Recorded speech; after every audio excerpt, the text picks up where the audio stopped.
Hello friends, how to identify the fake GST invoice? क्योंकि कभी कभार हमें समझ में नहीं आता कि कौन से इनवॉइस फेक हैं, कौन से इनवॉइस फेक नहीं है। जीएसटी इनवॉइस एक तरीके के दिखाई देते हैं, बट फेक किसको बोलते हैं? अगर फेक हुए तो मेरे लिए क्या दिक्कत महसूस होने वाली है और मेरे लिए क्या परेशानी होने वाली है फ्यूचर के अंदर। और अगर मुझे कभी फेक इनवॉइसेस अगर दिखाई देता है तो मैं उसकी ग्रीवेंस कैसे रेज करूं, ये सब बातें हम डिस्कस करेंगे अपने इस वीडियो के अंदर। So all together related to the identification of the fake invoices. सबसे पहले इस बात को समझते हैं, जीएसटी इनवॉइस क्या होता है। जीएसटी इनवॉइस इज बेसिकली एक जीएसटी इनवॉइस के अंदर लिखा होगा टैक्स इनवॉइस, उसमें सप्लायर जो इनवॉइस रेज कर रहा है उसका जीएसटी नंबर, उसका एड्रेस, जो रिसिपिएंट है मतलब जिसको भी माल बेच रहे हैं या सर्विस प्रोवाइड कर रहे हैं उसका जीएसटी आईएन और उसका एड्रेस। रिसिपिएंट के एड्रेस के बेसिस पे या जहां भी आपकी गुड्स की मूवमेंट हो रही है उसके बेसिस पे प्लेस ऑफ सप्लाई का एक कंसेप्ट होता है। तो प्लेस ऑफ सप्लाई भी स्टेट कोड के हिसाब से उसके अंदर होना चाहिए।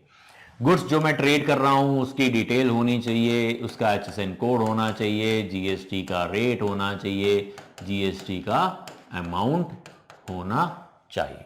ये सारी बातें बहुत ज्यादा जरूरी है एक जीएसटी इनवॉइस होने के लिए। और अगर जीएसटी इनवॉइस होगा और ये वाला जीएसटी इनवॉइस जब आपको मिलेगा एज अ रिसिपिएंट या मैं कहूं एज अ परचेजर या मैं कहूं as a buyer. As a buyer आपको क्या ध्यान रखना है, क्योंकि मोस्ट इंपॉर्टेंट थिंग यहीं पे अटकती है, क्योंकि एज अ बायर की हम बात कर रहे हैं। एज अ बायर आपको क्या ध्यान रखना है कि ये एक जीएसटी इनवॉइस के जो पर्टिकुलर इसके अंदर होने चाहिए वो हैं क्या, हमने बात डिस्कस कर ली। साथ के साथ मोस्ट इंपॉर्टेंट है कि सिग्नेचर ऑफ द सप्लायर क्या है। अब फेक इनवॉइसेस क्या होते हैं?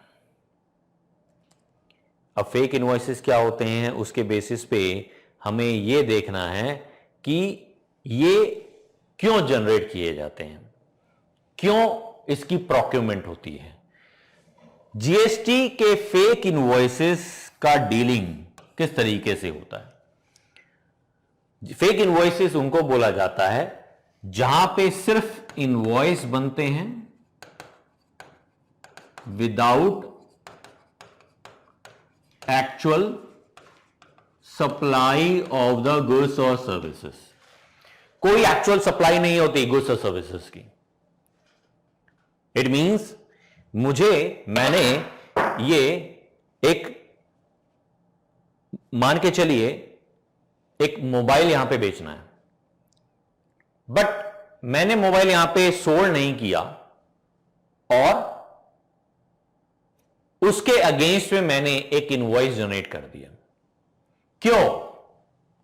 क्योंकि बहुत सारे ऐसे रीजन हो सकते हैं।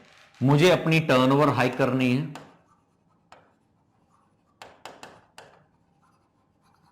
For the purpose of loan etcetera, for the purpose of manipulation of the entries. ठीक है, ऐसे बहुत सारे ऐसे कारण आपको दिखाई देंगे कि कैश को रूट करना एटसेट्रा एटसेट्रा। अब उन बातों के अंदर हम क्या जाएं, फिलहाल हमें मकसद यह समझना है कि बिल बनते हैं without actual supply of the goods और services. That is called as the fake GST invoices. Now the question is how to check the authenticity of it. मैं कैसे चेक करूं कि एक फेक इनवॉइसेस है? उसके लिए आपको अपने सप्लायर को जानना होगा। और हम इस बात को बहुत अच्छे से समझते हैं कि जैसे हम बात करते हैं ना caveat emptor, let the buyer beware कि मैंने माल बेचना है, मेरे पास बहुत सारा माल पड़ा है, मैं माल बेच रहा हूं, बट आपको देखना है कि आपको अपने लिए कौन सा प्रोडक्ट आपको सही लगता है। Let the buyer beware. But यहां पे कंसेप्ट दूसरा है, यहां पे मुझे देखना है कि मेरा सप्लायर सही है क्या। अरे ये मैं कैसे चेक करूं, क्या मेरा सप्लायर सही है क्या मुझे वो एक्चुअल जीएसटी इनवॉइस दे रहा है क्या, वो सब बातें यहां पे देखनी है। सो ऑथेंटिसिटी मुझे यहां पे किस तरीके से दिखाई देगी, आइए।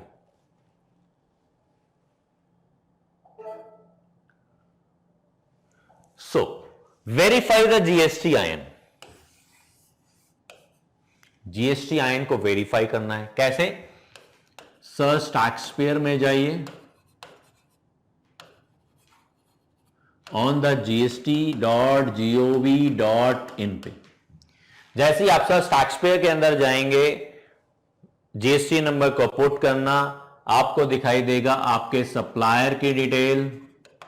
जैसी सप्लायर की डिटेल दिखाई देगी वो दिखाई देगा क्या इसका रजिस्ट्रेशन एक्टिव है क्या इसका रजिस्ट्रेशन सस्पेंडेड है क्या इसका रजिस्ट्रेशन कैंसिल्ड है क्या। जहां एक्टिव होगा उस सप्लायर से आपको परचेज करना है, और जब भी आप परचेज करेंगे इसका रजिस्ट्रेशन एक्टिव हो। साथ के साथ वो अपनी जो रिटर्न्स होती हैं जीएसटी की, जिसको हम 3B और 1 के नाम से जानते हैं, क्या वो टाइमली फाइल हो रहा है, क्योंकि उसके अंदर बहुत सारी रेगुलर डेट्स आपको मिलेंगी, मंथली कंप्लायंसेस की डेट्स आपको मिलेंगी, उससे आप सेटिस्फाई हो जाओगे कि हां ये सप्लायर बिल्कुल एक्चुअल बेसिस पे चल रहा है। Now moving ahead, invoice number and date. Date at present होनी चाहिए, चलो वो भी मान लेते हैं डेट प्रेजेंट ओके है। Invoice number it should be unique, maximum 16 characters का ये होना चाहिए। साथ के साथ ये जो इनवॉइस की सीरीज है वो सिक्वेंशियली होनी चाहिए। सिक्वेंशियली मींस आज 1 है, फिर 2 है, फिर 3 है, फिर 4 है, फिर 5 है। लाइकवाइज उसके बेसिस पे आपको आइडेंटिफाई करना है कि ये पर्टिकुलर जो इनवॉइस है वो करेक्ट इनवॉइस है। मेनली थिंग्स रूट करती है जीएसटी आयन के ऊपर। चेक द एचएसएन कोड, क्योंकि मान के चलिए आप कोई अगर शर्ट परचेज करते हैं, उसका एचएसएन कोड 6203 है फॉर एग्जांपल, और उसने पुट किया है सप्लायर ने 5831 तो उसके बेसिस पे आप डिसाइड कर सकते हो कि ये जो इनवॉइस बना है ये एक गलत इनवॉइस है, जिसके बेसिस पे जीएसटी डिपार्टमेंट भी अपनी आर्टिफिशियल इंटेलिजेंस से सर्च करता है कि ये जो ट्रांजैक्शन पर्टिकुलर सप्लायर ने करी है और इस गुड्स का जो एचएसएन कोड है वो एक्चुअली में एचएसएन कोड से मैच नहीं हो रहा। ये ट्रांजैक्शंस को चेक करना ही एक तरीके की एनालिटिक्स है, बिग डेटा एनालिटिक्स आप इस तरीके से कह सकते हैं। इस तरीके से आप चेक कर सकते हैं कि आपके सप्लायर ने किस तरीके से ट्रांजैक्शन कर रहा है और कैसे आपको इसकी मैचिंग करनी है। Next, now calculation of the invoice and the tax amount. कभी कभार क्या होता है कि फॉर एग्जांपल 200, 250 ये हो गया 500 और इसके ऊपर जीएसटी हो गया। So it means there is a something manipulated. साथ के साथ टैक्स का अमाउंट यहां पे 5% का रेट होना चाहिए, यहां पे लिख दिया 27 और 527 आपसे ले लिए और आपने इसकी पेमेंट कर दी। मान के चलिए आप एक रेस्टोरेंट में गए हो और रेस्टोरेंट वाले ने आपसे 527 मांगे, देख लिया 200 रुपए 250 रुपए टोटल हो गया 450 रुपए, ओ 500 रुपए जीएसटी हो गया, उतना अमाउंट आपने 527 रुपए पे कर दिया। हो सकता है कि रेस्टोरेंट वाला रजिस्टर्ड ना हो सकता है कि रेस्टोरेंट वाला उस कैटेगरी के अंदर रजिस्टर्ड ना हो जिस कैटेगरी के अंदर वो ये रेट ले रहा है आपसे। हो सकता है कि रेस्टोरेंट वाला कंपोजिशन स्कीम में हो। इसके लिए आप मेरी अलग से एक वीडियो भी देख सकते हो जो पर्टिकुलर रेस्टोरेंट से रिलेटेड डिफाइन करती है।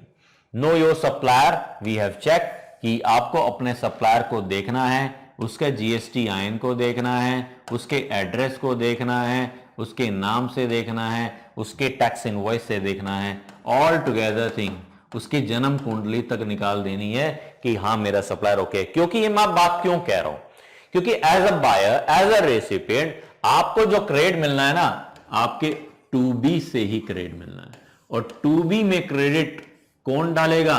आपका ये जो है ना बेटा सप्लायर डालेगा। और 2B से क्रेडिट आपको मिलना है। अगर 2B के क्रेडिट में अगर है पर वो गलत सप्लायर से है, फिर भी आपको क्रेडिट यहां पे डिनाई हो सकता है, क्योंकि ये एक फेक इनवॉइस है। और फेक इनवॉइस के अंदर आपको इनकम टैक्स में भी इसका नुकसान उठाना पड़ सकता है। सेक्शन 271AA के अंदर जो भी बेनिफिशियरी इसके अंदर इन्वॉल्व है, उसके अंदर भी उसको भी ये नुकसान उठाना पड़ सकता है। Now what to do next? You can raise the grievance, you can raise the complaint to your nearby GST office, to your nearby any of the income tax office कि ये जो इनवॉइस बना है, चाहे कोई इन्वेस्टिगेशन एजेंसी भी आपको मिलती है कि ये गलत इनवॉइस है। ऐसे बहुत सारे आपको दिखाई देंगे कि Kerala has started, Delhi has also started, कि Punjab has also started.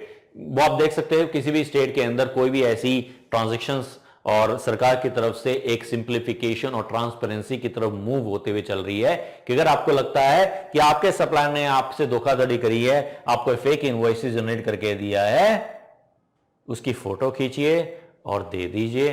Department आपको इसका रिवार्ड जरूर देगा। अगर आपको इससे रिलेटेड कोई और जानकारी चाहिए, नीचे दिए गए कमेंट बॉक्स में आप क्वेरी पूछ सकते हैं, मुझसे पूछ सकते हैं, आपको कमेंट में उसका आंसर मिल जाएगा। Again thanks for watching.